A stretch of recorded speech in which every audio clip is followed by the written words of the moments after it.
philosophe, né sous le signe d'apostrophe. Mi, fa, sol, la, mi, ré, ré, mi, fa, sol, sol, sol, ré, do.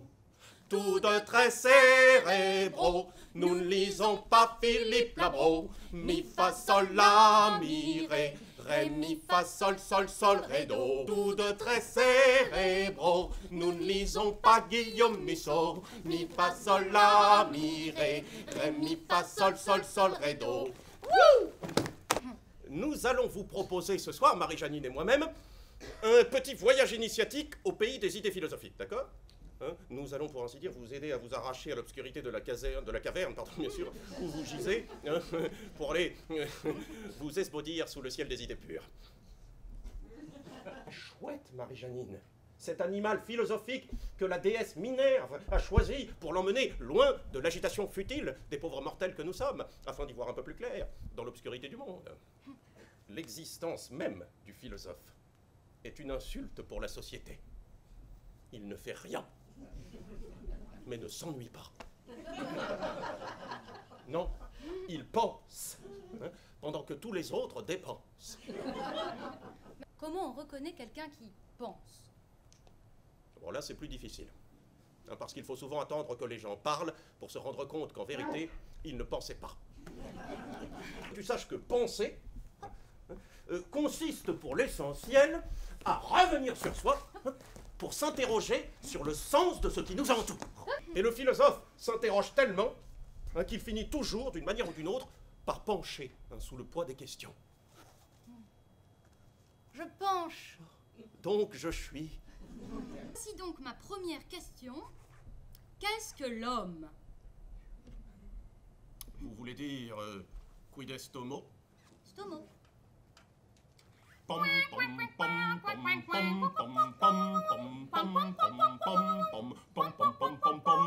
Est-ce que Dieu existe?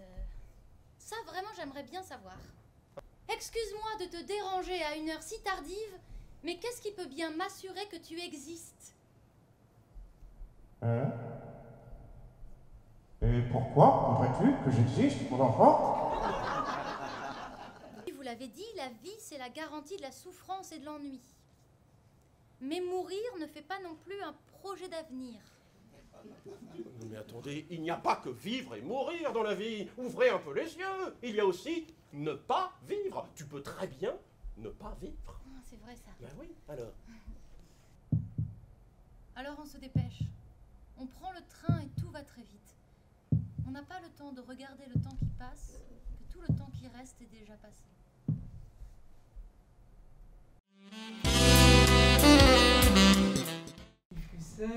Qui, vous l'avez vu, en tant que clown, en tant que professeur de philo, il est effectivement les deux dans la vraie vie aussi, et auteur de toutes ces pièces et de livres très sérieux. Toutes les pièces ont été éditées et je rappelle seulement quelques-unes que vous n'avez peut-être pas vues, d'autres aussi.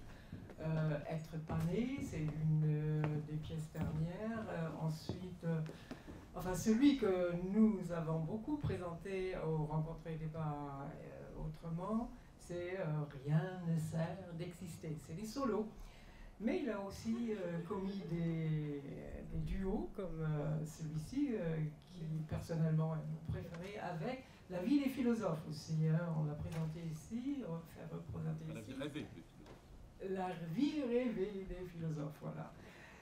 Ça fait rêver. Et très très drôle également, avec beaucoup de moqueries sur la philosophie et les philosophes. Puis, bon, il a beau faire le clown et les saltimbanques du spectacle, c'est quand même quelqu'un de très sérieux, avec par des diplômes d'abord, à Greg et Normal Sup, et puis enseignant à Sciences Po et Créteil, je ne sais quoi, à quelle université, et puis à l'Institut des Maîtres, peut-être tout ça c'est du passé, je ne sais pas, parfois c'est du passé, parfois non. En tout cas, ça a été. Et il a écrit des livres très sérieux sur Hannah Arendt. On a même organisé un débat avec la cinéaste Margarita von Trotta qui a commis ce merveilleux film sur Hannah Arendt. Et puis les deux ont discuté de la philosophie de Hannah Arendt. Il a aussi écrit un livre sur Jürgen Habermas. Vous voyez qu'il y a beaucoup de philosophes allemands. L'école de Francfort. Et puis le dernier en date, qui probablement vous êtes au courant, puisque certains d'entre vous ont écouté ce matin Yves Cusset sur France Inter, parler de son dernier ouvrage qui lui a quand même pris 2 ans pour l'écrire. Rire, il s'appelle Rire. Et rire, c'est pas une petite chose, hein, parce que les philosophes qui parlent du rire, c'est plutôt triste. Les colloques en disent long, normalement ça se résume à Bergson. Mais il a essayé par cet ouvrage de réunir les 2 fils de sa vie, qui sont d'une part les spectacles et d'autre part la philosophie académique, justement. Bon, voilà pour Yves Cusset. J'ai certainement pas tout dit, mais peu importe, il vous dira, enfin, vous le connaissez maintenant, hein. Angélique Telleret, qui nous fait l'honneur de venir, parce qu'en fait, elle est mère de 2 petits enfants, dont l'un, elle l'allait encore, donc c'est pour ça qu'elle est arrivée que maintenant. Et elle aussi est l'auteur, elle est philosophe et auteur de livres qui sont connus par certains, en tout cas. La tyrannie de l'évaluation, c'est le dernier. Et avant, à l'école des compétences. Elle est aussi co-auteure avec Miguel Benacerrach de pas mal de livres, entre autres celui sur le portable, qui a fait, c'est un tout petit livre, mais qui a fait un tabac, parce que le phénomène du portable, je dis plus jamais seul, ça s'appelle le phénomène du portable. Voilà, il faut en parler, il faut savoir que c'est un phénomène de société, tout simplement, avec l'illusion de ne plus jamais être seul. Et d'autre part, un livre coécrit également avec le philosophe argentin Miguel Benacerrach, qui s'appelle « Connaître et agir ». Et ceux qui nous connaissent un peu savent que notre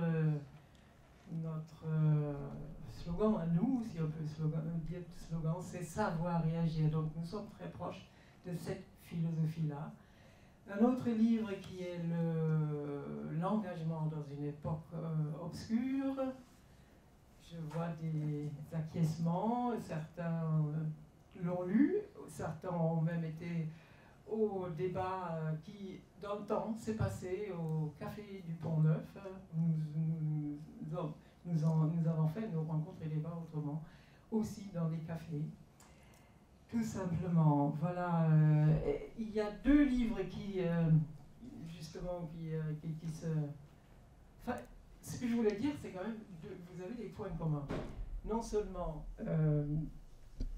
Angélique Telleret a 2 enfants, 2 petites filles, Yves Cusset en a 2 petits garçons également. Bon, c'est peut-être pas le même traitement ou la même, mais ça inspire quand même une certaine philosophie. Et le fait de répondre au pourquoi des enfants, l'éternel pourquoi. Angélique Telleret est professeure, mais adepte d'une pédagogie alternative. Elle enseigne, ou elle fait des ateliers, elle anime des ateliers de philosophie dans le milieu hospitalier, auprès d'handicapés, etc. Elle a aussi introduit la philosophie à l'école maternelle et rencontre beaucoup de résistance de la part des enseignants même, des institutions qui ne sont pas habitués à ce genre de faire penser des enfants. Et je trouve que le débat qui va suivre donc sur comment faire passer la philosophie autrement, comment enseigner la philosophie, comment la faire passer tout simplement, comment faire la philo autrement. Le spectacle a été déjà une bonne preuve. Voilà, je crois qu'ils sont très très aptes à en discuter, à en débattre. Je voudrais savoir comment Angélique Telleret, qui enseigne la philosophie dans des lieux qui ne sont pas prévus pour, envisage la chose. En fait, c'est l'intervieweur. Voilà. Oui, en fait, c'est pas tout à fait exact parce que j'enseigne, c'est vrai, dans un hôpital, enfin un centre médico-pédagogique pour adolescents. Mais en réalité, c'est une structure de l'éducation nationale, donc j'enseigne auprès d'élèves de terminale. Donc, quand une institution, je travaille en institution, quoi. Classique, sauf qu'effectivement, c'est pas pareil d'enseigner à des élèves qui ont vécu des traumatismes, qu'ils soient psychiques ou physiques, même s'ils sont dans le même objectif que les autres, à savoir avoir leur bac. Mais bon, c'est sûr qu'on ne peut absolument pas aborder les choses de la même façon. Et donc, j'ai été amenée à réformer ma manière d'enseigner auprès d'eux. Ça fait 10 ans maintenant que je travaille avec eux. Et puis, comme effectivement, j'ai une petite fille de 5 ans qui est en grande section de maternelle, du coup, j'ai proposé de faire des ateliers philo avec les élèves de l'école maternelle. Donc, j'ai commencé en grande section. Et là, ça m'a permis aussi d'avoir une autre perspective sur ce qu'étaient capables de faire les enfants en philosophie. Et je me suis rendu compte qu'effectivement, on peut tout à fait faire de la philosophie avec des enfants. C'est même extraordinaire, en fait, parce que ils sont capables d'aller au concept. Donc, à partir de là, c'est possible. Et en fait, on voit comment, en libérant leur parole, en réalité, c'est comme si le problème philosophique finissait par se montrer, par pointer son nez. C'est-à-dire, il arrive, il se présente, il est là, et les enfants le voient, et enfin certains, pas tous, hein, mais certains le voient, et ça les fascine, et ils commencent à réfléchir, à émettre des hypothèses. Et bon, pour moi, c'est ça la philosophie, avant d'être une discipline du programme, de la terminale. Voilà, c'est d'abord quelque chose qu'on essaye de faire vivre dans une classe. Et c'est vrai que quand on enseigne à des enfants, ou quand on enseigne à des jeunes qui ont vécu des choses dures, quoi, enfin, qui ont rencontré eux-mêmes des difficultés dans leur vie, du coup, on est amené à aller à la vraie chose, c'est-à-dire pas seulement faire en sorte qu'ils acquièrent des méthodes, qu'ils arrivent à faire des dissertations, des explications de texte, et à avoir des bonnes notes au bac, tout ça pour que finalement ça ne les fasse pas penser, mais au contraire essayer de transmettre le goût de la pensée, la rigueur que demande une pensée. Pour moi, il y a aujourd'hui, par rapport à l'enseignement de la philosophie, un petit peu deux écoles qui, à mon avis, ne vont pas justement au fond des choses, ni l'une ni l'autre. Une première qui est une école, on va dire, classique, quoi, c'est-à-dire enseigner la philosophie de façon magistrale, en faisant un cours auprès d'élèves, qui peut être de très grande qualité, mais disons qu'à travers ça, les élèves n'apprennent pas forcément à penser.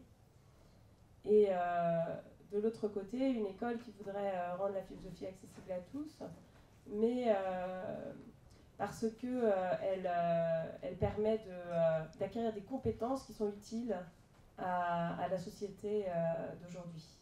Et donc en fait, c'est la philosophie un petit peu utilisée à d'autres fins qu'elle-même. Donc on trouve cette école assez bien représentée aujourd'hui, notamment dans tout ce qui est colloque sur... Un ministre disait, il n'y a pas si longtemps que ça, c'était Luc Châtel, il faut enseigner la philosophie avant la terminale. En fait, l'esprit de cet enseignement de la philosophie, c'était voilà, parce que ça permet d'acquérir des compétences utiles à la société, et donc pourquoi ne pas utiliser la philosophie à ça? Et on loupe en fait ce qui est pour moi le cœur de la transmission de quelque chose. C'est-à-dire transmettre la philosophie, c'est pas l'utiliser à d'autres fins, c'est pas avoir une vision utilitariste d'elle, c'est lui permettre de revivre en fait à travers déjà une pensée, enfin un acte même de pensée, mais à travers aussi pourquoi pas des auteurs, c'est là que les auteurs reprennent sens, c'est-à-dire quand on cherche justement à faire vivre cette discipline. Et la faire revivre, ça implique quoi? Ça implique d'abord de chercher en quoi ça fait sens pour le public, en l'occurrence, qui est là. Donc ça peut être un public d'enfants, ça peut être un public d'adolescents. Mais voilà, comment la philosophie peut-elle faire sens pour eux? Autrement dit, comment est-ce qu'elle s'inscrit dans leur vécu, dans la situation qui nous est donnée de partager en fait avec eux. Et pour moi, là, il y a un travail qui est pas du tout justement qui est à l'opposé total de l'utilitarisme actuel, qui voudrait enseigner des compétences utiles sur le marché du travail, mais vraiment quelque chose qui demande un acte de territorialisation de ce qu'on enseigne. Et voilà, c'est un petit peu comme ça que je conçois la philosophie aujourd'hui. Alors, je peux vous donner après des exemples pour essayer de faire parler un petit peu ce que je dis, mais bon, globalement, c'est un peu ce qu'il est là. Est-ce que j'ai répondu ? Oui, je me demandais, ça fait longtemps que je n'ai pas enseigné la philosophie en terminale, donc j'aurais peut-être du mal, enfin je l'ai fait quand même, et j'ai essayé même un temps en 2005-2006 à Besançon, je formais un peu les profs de philo. Mais je me suis dit à un moment que parfois l'enseignement de la philosophie, ça ressemblait un petit peu à cette injonction de Pozzo à Lucky dans En attendant Godot, allez, pense sport, qui a une espèce d'injonction tu vas penser, t'en es pas trop capable, il va falloir t'élever, et on va te montrer comment ça se passe. Même un grand prof de philo qui s'appelait Muglioni, il disait, moi je veux donner aux élèves le spectacle de la pensée. Alors je m'en suis un peu inspiré dans la pièce quand je dis voilà comment on pense. On le mime, que je le fais extérieurement, je trouvais ça assez drôle, l'idée qu'on va donner le spectacle de la pensée, que les autres, les élèves, admiratifs de ce spectacle, vont avoir envie d'imiter le spécialiste, celui qui sait penser mieux que les autres. J'ai toujours trouvé ça un peu curieux, et je trouve que c'est très intimidant du coup. C'est-à-dire que le problème pour les élèves de terminale, c'est que cette exigence de penser par soi-même, de former son jugement, est extrêmement intimidante, extrêmement complexante, qu'on fait abstraction surtout de toute la dimension de maîtrise de la langue que cela suppose. C'est d'abord ça qu'on sait faire quand on est bon en philo en terminale. On sait écrire d'une certaine manière, on sait parler d'une certaine manière. C'est ça que j'ai appris à faire pour devenir enseignant de philo, et c'est pas à penser par moi-même, ça me regarde, ça regarde chacun. Voilà, c'est comme dans tout métier, une certaine manière de faire, d'écrire, de dire, de transmettre. Et les enseignants de philo ne sont pas forcément philosophes. Ça, c'est pas forcément une question. Ils savent enseigner la philosophie telle qu'elle correspond aux instructions officielles proposées dans le programme de philosophie de terminale. Voilà, c'est tout. Et c'est pas évident de s'en écarter. J'avais proposé un temps, mais seuls les lycées privés l'ont accepté. Je suis désolé, je défends le lycée public, hein, mais je proposais des ateliers humoristiques pour les élèves de terminale en philo, un peu comme je fais dans le spectacle. C'est tout bête de prendre un concept et puis de s'amuser à le définir n'importe comment, d'inventer des étymologies absurdes, de libérer un peu la chose, de se libérer de ce côté extrêmement intimidant d'un langage conceptuel que les élèves ne maîtrisent pas. Je leur disais, allez-y, amusez-vous avec ça. Je leur donnais l'inconscient à définir, comment on fait. Et vous dites absolument, on était sur un principe même au départ d'écriture automatique, et progressivement on essayait d'en faire une source d'amusement. Et ils se sont autorisés comme ça à écrire sur ces concepts sur lesquels ils n'osent pas écrire la plupart du temps. Ils ne savent pas comment faire, ils écrivent avec crainte et ensuite ils le jettent au prof de philo en espérant que ça ne se verra pas trop qu'ils ont écrit ça sans trop savoir de quoi ils parlaient. Là, lorsqu'ils voulaient s'en saisir en amusant, en faisant rire les autres dans le cadre d'un atelier, je leur disais aussi que ça, il n'y a jamais aucun critère, aucune certitude qu'on va y arriver à faire rire. Mais on peut essayer, moi, voilà, je le dis par expérience, on peut très bien, ça peut complètement foirer, mais il faut essayer, on y va. On s'amuse avec ça, et ça a donné des résultats assez étonnants, ce qui fait que ils se sont sentis plus autorisés à en parler ensuite dans le cadre des dissertations, où on fait généralement pas trop preuve d'humour, mais je me suis interrogé sur les moyens surtout de libérer cette écriture-là qui est tellement particulière, cette écriture fondée sur des concepts très abstraits. Et je crois, par expérience, que l'humour y aide quand même beaucoup. Il dédramatise cette abstraction, il la refait tomber sur terre, il la relativise, quoi. On n'est plus dans le domaine de l'absolu, c'est des concepts avec lesquels on peut s'amuser, avec lesquels on peut jongler, avec lesquels on peut faire rire les autres, et donner à penser quand même, hein. Il se passe toujours quelque chose, il y a toujours aussi des événements de pensée dans ces ateliers-là. Donc je trouve qu'il y a un grand problème avec, en tout cas dans l'enseignement de la philo, avec cette forme figée qu'est la dissertation de philosophie, avec le côté très intimidant de la langue, et qu'on a du mal à inventer d'autres pratiques en terminale. Et surtout avec les philosophes qu'on lit, comment voulez-vous qu'ils fassent? Quand les élèves de terminale lisent Hegel ou Kant, ou même Descartes, qui est un peu plus simple, mais ils savent très bien que c'est totalement éloigné de ce qu'ils peuvent exprimer, et c'est dommage qu'on ne les autorise pas plus à trouver des modes d'expression qui leur permettent justement de penser par eux-mêmes, puisque c'est l'objectif en terminale. Il faut avoir, parce que pour moi la pensée n'est passée par du langage, il faut trouver les mots adéquats pour la pensée. Et il n'y a pas assez de travail là-dessus, assez formel sur l'écriture, comment on fait, et on ne donne pas assez les clés. Voilà, il faudrait dire que voilà, comment on fait pour écrire en philosophie, qu'est-ce que ça veut dire, voilà, on devrait l'enseigner en même temps que les idées, parce que ce qu'on enseigne au fond, c'est juste les idées philosophiques et l'histoire des idées. Je ne sais pas ce que vous en pensez. Ah si, moi je trouve ça très intéressant, effectivement, ce que vous dites sur l'écriture, le fait qu'ils ont besoin d'apprendre à écrire. Moi je pense aussi, de mon point de vue, au fait que on évalue seulement un écrit en philosophie en terminale, alors que justement ce que moi je peux constater, c'est que la plupart du temps entre ce que des jeunes sont capables de verbaliser et ce qu'ils en font ensuite à l'écrit, il y a un abîme total. C'est-à-dire que, et d'ailleurs inversement, certains peuvent tout à fait comprendre en fait dans quelle langue on écrit la philosophie, sans être pour autant véritablement dans une attitude de pensée, et sans penser par eux-mêmes d'ailleurs. Entre l'oral et l'écrit, il y a absolument deux mondes, et c'est vraiment dommage que ce soit uniquement par l'écrit que soit à la fois enseigner la philosophie, puisqu'on leur demande d'écrire, et très peu de parler justement, et surtout évaluer, parce que du coup ça les inhibe énormément. Moi, je connais d'ailleurs à une époque, parce que dans l'établissement dans lequel j'enseigne, on a donc j'ai créé un atelier philo qui est accessible à tous les élèves à partir de la 6e, puisqu'en l'occurrence ça commence à la 6e.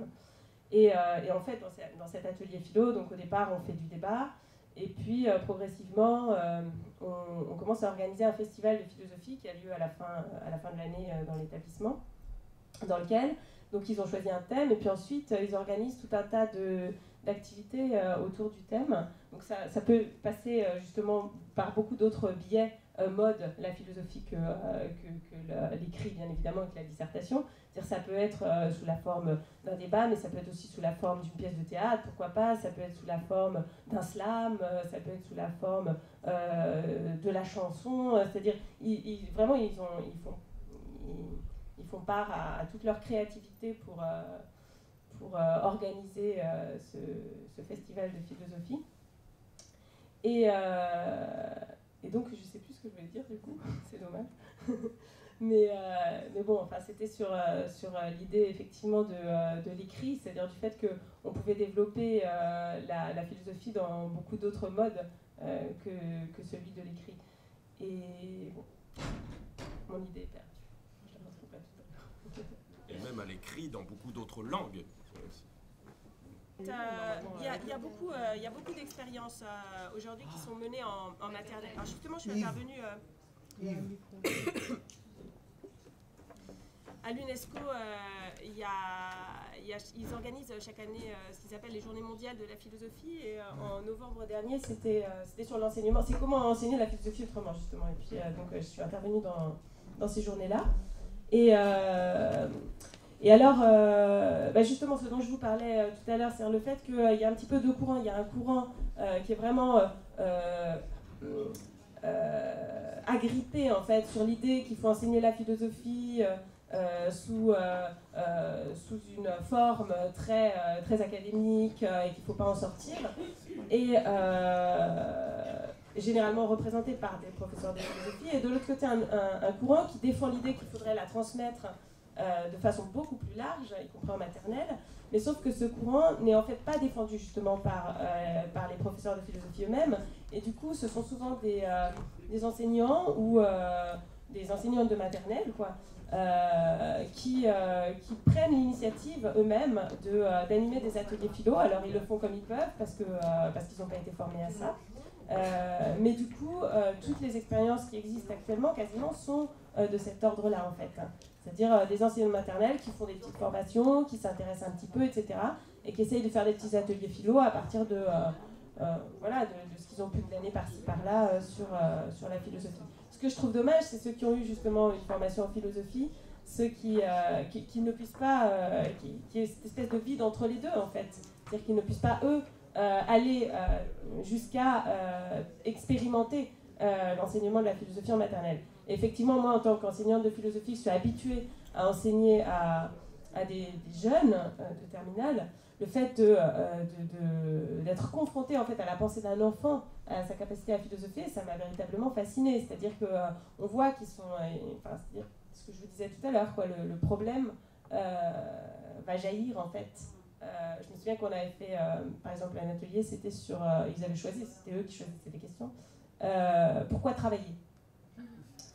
Et en fait, assez vite, ils étaient arrivés sur le fait que il y avait des choses qu'on appelait travail, et puis quand maman, elle garde le petit frère, ça, c'est pas du travail. Et alors, pourquoi ? Pourquoi il y a une chose qui s'appelle travail et l'autre qui ne s'appelle pas travail, alors que finalement, alors, il y en a même qui commençaient à dire, mais moi, ma nounou, je crois que ma maman, elle la paye, alors que quand ma maman, elle garde mon petit frère, on ne dit pas que c'est un travail, alors que la nounou, on dit que c'est un travail, etc. Et au bout d'un moment, en fait, le problème de savoir qu'est-ce qui fait qu'on appelle quelque chose un travail était arrivé là, dans cette classe de maternelle, ils étaient fascinés, ils étaient en train de débattre de ça, quoi. Donc, moi, je trouve que... à ce moment-là, vraiment, la philosophie prend sens parce qu'elle touche la vie de ces enfants qui, en plus, ça leur permet vraiment de leur ouvrir un monde. Ce que disait aussi l'enseignante, c'est que c'était pas du tout la même circulation de la parole qu'en classe. D'habitude, ils sont habitués à lever la main et puis quand ils ont tort, déjà, ils ont un petit peu peur et puis quand ils ont tort, ils sont tout honteux, etc. Alors que là, personne n'a tort, personne n'a raison. Il suffit d'essayer d'expliquer ce qu'on pense, pourquoi on le pense, enfin, c'est-à-dire de développer justement un point de vue sur le monde. On leur explique aussi que leur point de vue sur le monde est un point de vue valide, c'est-à-dire qu'ils ont le droit d'avoir ce point de vue, que c'est eux ce point de vue, et que ce point de vue n'est celui de personne. C'est-à-dire que le fait de le confronter à d'autres points de vue va permettre justement de penser, c'est-à-dire de philosopher. Ça, c'est quelque chose qui n'a rien à voir avec les cours habituellement et qui fait rentrer en fait dans l'école un autre rapport à l'école. Il y en avait qui étaient... les maîtresses les découvraient. C'est celui-là, j'aurais jamais pensé qu'il était aussi intelligent en fait. Parce qu'en classe, voilà, il n'était pas autorisé en fait à... C'est dommage qu'il n'y ait pas cet espace-là dans l'école. Et c'est dommage qu'il arrive si tard. Et puis quand il arrive en terminale... je vous assure, ils sont dans un état, les élèves de terminale, par rapport à toute cette espèce d'exigence énorme que fait peser la philosophie sur eux, une exigence en termes de langage, évidemment, une exigence en termes de compréhension, parce que tout d'un coup, on leur fait lire des textes, je suis en train de leur faire lire les premiers textes de l'année, mes élèves. Et alors, ils me disent, mais madame, c'est du chinois, on n'a rien compris du tout. Donc tout de suite, c'est quelque chose d'extrêmement traumatisant pour eux. Voilà, c'est dommage que ça ne puisse être que ça. Parce que si c'est que ça, c'est tout raté. Oui, bonsoir. Je vais vous demander dans quel type de filière vous enseignez la philosophie. Des scientifiques, des littéraires De tout. De tout en fait, parce que comme les enseignants de philosophie, ils enseignent dans tout ce qui est bac général. C'est-à-dire pas le bac professionnel justement, parce que ça s'arrête aux portes de la professionnalisation. mais technologiques, littéraires, scientifiques, économiques et sociales. En plus, moi j'en ai peu des élèves parce que forcément c'est une structure hospitalière, donc voilà, c'est en fonction des arrivages en quelque sorte. Et du coup je les regroupe, enfin je suis obligée d'ailleurs, donc j'ai de tout vraiment. Je peux témoigner aussi, j'y vais souvent dans ces cafés philo et contrairement, oui, enfin bon, en fait, c'est par mécontentement ou par insatisfaction de la philosophie enseignée de façon académique. Et dans ces cafés philo, au moins, on peut s'exprimer avec des mots simples et sur des sujets qui nous concernent tous, sur des sujets de société. Qu'est-ce que c'est autre que philosopher c'est toujours par rapport à notre environnement, par rapport aux problèmes qui nous posent la vie. Et là, il y a quand même un philosophe, Yves Cussella, très maltraité, mais je vais sauver son honneur avec tous les défauts qu'il peut avoir, c'est Michel Onfray. Et je vous assure que c'est par Michel Onfray que je me suis réattachée à la philosophie, parce que ça m'avait tellement dégoûté de lire des ouvrages philosophiques, j'y comprenais rien, comme dit Angélique Deray, on comprend rien à ces textes-là. Et là, j'ai lu Michel Onfray, et tout d'un coup, c'est abordable. Il parle comme nous tous, et il parle d'une façon claire. Donc, il a créé une université populaire, mais elle a le mérite d'exister. Hein. C'est un mouvement qui aborde tout au moins les questions qui intéressent. Mais il a des défauts, ça j'en conviens. Et puis de toute façon, on peut tout critiquer. La philosophie est là pour ça aussi. Hein. Vouloir développer un sens critique. Yves ? Ah non, sur Michel Onfray, j'ai pas grand-chose à dire. Dès lors qu'on est un personnage médiatique, on est un personnage potentiellement comique. De toute façon, la caméra grossit tellement, les traits, cette espèce de omniprésence fait qu'on devient tout seul un stéréotype. C'est pas lui, quand je me moque, Michel Onfray, ou je fais rire avec ça, je fais rire avec quelqu'un qui n'existe pas. Je parle de quelqu'un qui inexiste. Voilà. Je parle d'une image, d'une figure, d'une espèce de truc que je trouve d'ailleurs comme figure et comme image ni plutôt peu sympathique et voire ridicule. Ouais, j'ai pas peur de le dire par plein d'aspects. Mais encore une fois, c'est une image. Je vais pas spécialement au cours de Michel Onfray. Je le lis peu ou pas. Et c'est réciproque. Donc on s'entend très bien, en un sens, absolument pas de problème. Sauf que lui n'a pas encore fait de moi un objet comique. Il faut que je sois... Et puis, bon, il n'a pas non plus un sens du comique très élevé. Je me souviens d'une blague qu'il avait faite. Voilà, il était très content de sa blague. Il parlait de la première épouse de Jean Kelevitch. Et voilà, il disait c'était une petite tchèque, etc., qui n'était pas beaucoup d'argent, un peu petite, c'était une tchèque sans provision.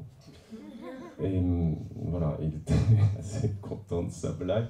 C'est la première fois que je l'entendais comme ça. Et puis c'était charmant parce qu'au fond, il en riait lui-même, elle était mignonne, un peu comme une blague d'enfant. Il s'autorise assez peu ça me le rendait plutôt sympathique finalement. Mais voilà, et moi je serais pas, avant que je sois une figure aplatie comme ça, Dieu me préserve, ça devrait pas m'arriver.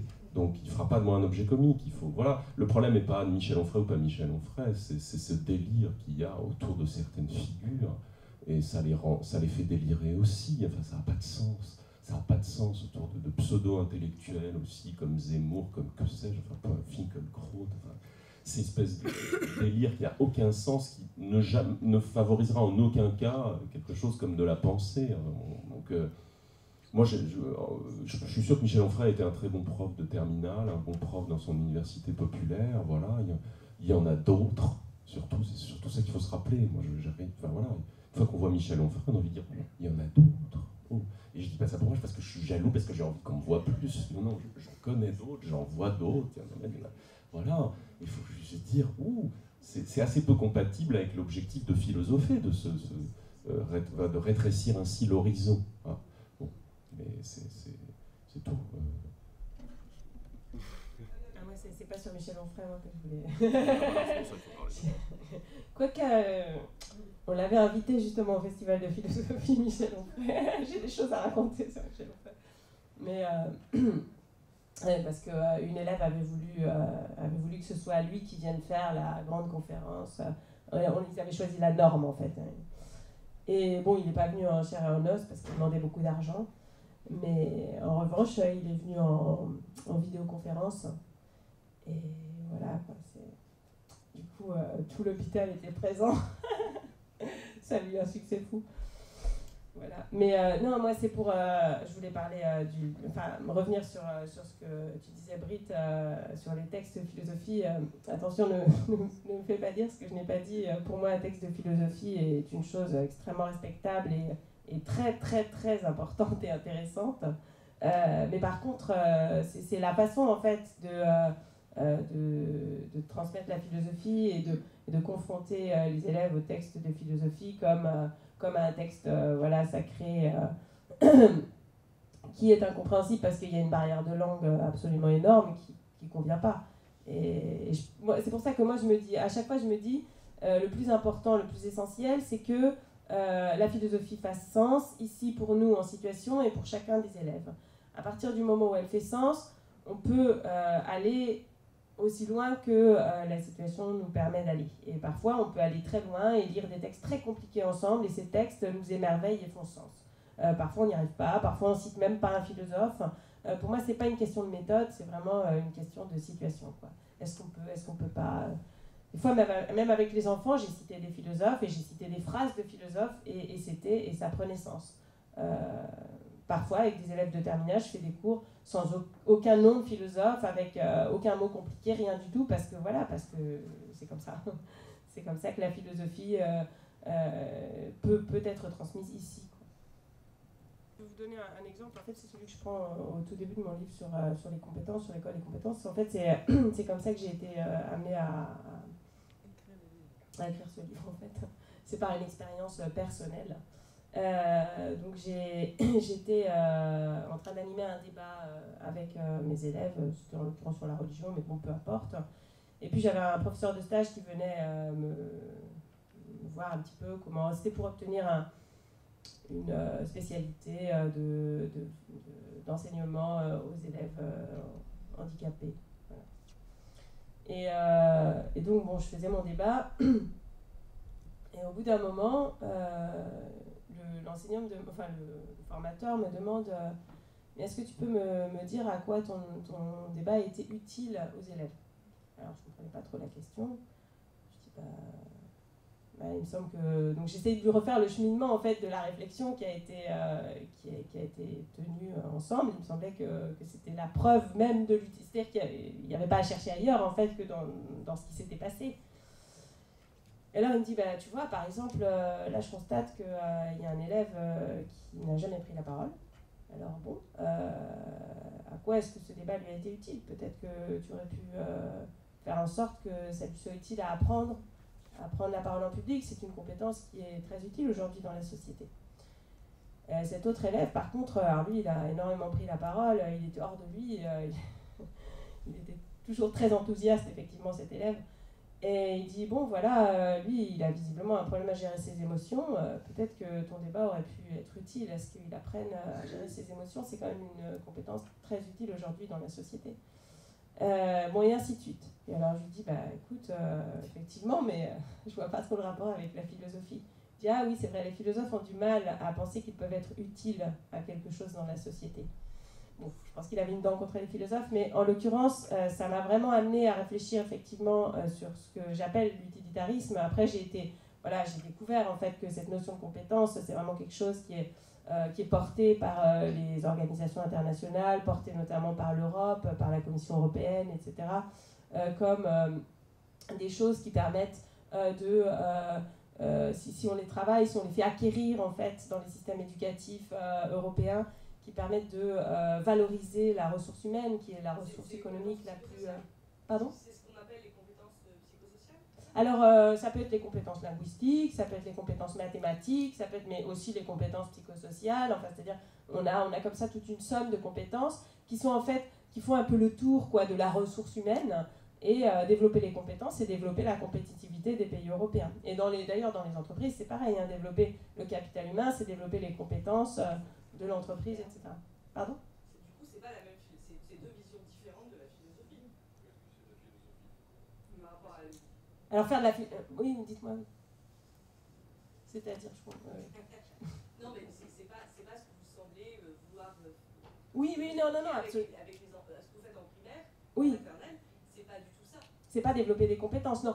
Alors là, justement, pour vous donner un peu une idée de ce que moi j'appelle territorialisation, etc., où je pourrais appeler aussi, parce que j'avais développé l'idée de conflit, vous voyez, cette idée que quand on essaie d'enseigner des compétences et de développer des compétences, on a cette idée qu'en fait, vous avez en face de vous des espèces de surfaces lisses sur lesquelles il faut coller les compétences positives. Voilà. Et en fait, vous ne faites pas du tout attention à l'individu que vous avez en face de vous, à l'humain que vous avez en face de vous, au conflit qu'il peut traverser. En l'occurrence, l'élève qui ne prenait pas la parole, c'est parce qu'il avait vécu justement quelque chose de très très dur. Il était en psychiatrie exprès pour ça, il ne prenait jamais la parole. De toute façon, il était rentré en crise, il y avait une sorte de crise profonde. Et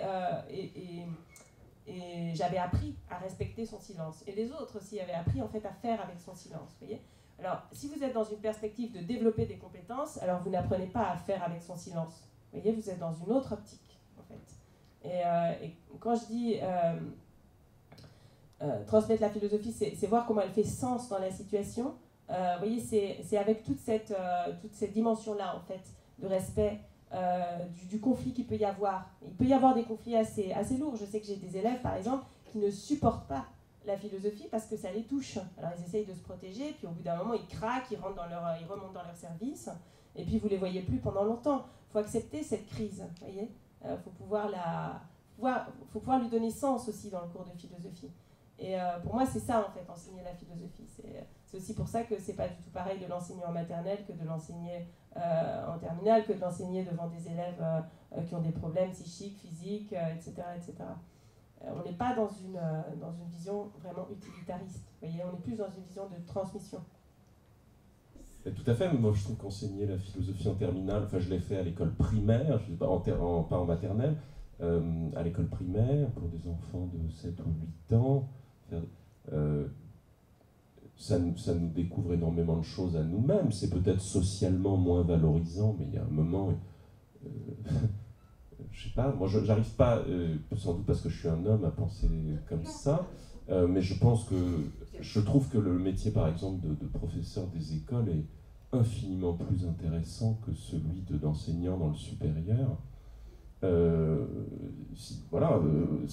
Après, c'est effectivement moins valorisé socialement, et ce qui fait que oui, il y a 90% de femmes à l'école primaire, ensuite il y en a un peu moins dans le secondaire, et puis ça devient la minorité dans le supérieur. On est toujours dans un système qui est marqué par ça, mais c'est pas pour autant qu'il faut dire que ce qu'elles font doit être socialement dévalorisé. C'est des questions, effectivement, et c'est pour ça que la philosophie ouvre pas ses portes. La philosophie est une institution sociale, et donc elle joue le jeu social en tant que discipline universitaire, donc elle joue rigoureusement le même jeu social. En revanche, il y a beaucoup de gens qui philosophent et qui ouvrent des portes, comme vous dites, qui philosophent sans nécessairement, même à l'intérieur de l'institution d'ailleurs, sans nécessairement se faire le jeu de la logique institutionnelle et sociale. Encore heureux, et philosopher ça sert à ça, et le « je pense » de la philosophie, pour moi, signifie « je suis irréductible à une ressource humaine dont on peut attendre un certain rendement ». Ça dit toujours ça, donc je pense que quand Angélique dit c'est pas je suis contre une conception utilitariste de la philosophie, elle ne dit pas que c'est pas utile et que ça doit être inutile. Enfin, ce dont je me moque dans le spectacle, dont je ris en disant les philosophes sont des parasites sociaux qui contribuent assez peu à l'augmentation du produit intérieur brut, j'en donne une vision délibérément caricaturale. Ils sont très utiles, bien entendu. mais ils sont là aussi pour lutter contre l'utilitarisme, l'idée qu'il faut toujours, par un enseignement, donner la preuve et la validation d'une compétence qu'on va pouvoir utiliser ensuite dans un portefeuille de compétences à l'intérieur de l'entreprise pour établir un certain type de ressources humaines en vue d'un certain rendement. Voilà, c'est en ça que la philosophie n'est pas utilitariste. Il y a pas, je veux dire, dans mon bouquin sur rire, il y a tout un chapitre qui est consacré sur le rapport entre rire et religion, et qui, voilà, du coup je fais ma pub, mais qui est un chapitre qui est consacré à celui qui s'appelle la gloire de la religion, Nasreddin le Hodja. La gloire de la religion, c'est un grand musulman qui n'a cessé de rigoler avec la religion, de proposer une distanciation par rapport au sacré. C'est une grande figure de l'islam, et une grande figure de l'islam qui a fait du rire un moteur de la religion, et parce que voilà, les vrais croyants savent que tout cela n'est pas sérieux. C'est-à-dire, quand c'est de prendre autant au sérieux cette affaire, c'est l'un des problèmes de certains croyants de l'époque. Je ne sais pas si c'est spécifique à l'islam, il y en a dans toutes les religions, mais de prendre autant au sérieux toute cette affaire, c'est ça qui est assez tragique. Le problème, c'est ce que vous dites, c'est celui de comment produire de la distanciation, quoi. C'est tout. La philosophie en est un moyen, l'humour en est pour moi un très grand moyen, et on l'a oublié son utilité comme telle. Aujourd'hui, on s'en sert surtout comme antidépresseur ou anxiolytique, pas comme moyen de désapprendre nos dogmatismes, quoi. Et c'est un peu dommage. Voilà, donc effectivement, il faudrait des espaces de distanciation. Il y en a, j'en suis convaincu, je ne connais pas assez l'islam de l'intérieur. Il y en a sûrement, mais on s'inquiète plus pour cette religion actuellement, quoi. Voilà, c'est tout. Merci à nos intervenants.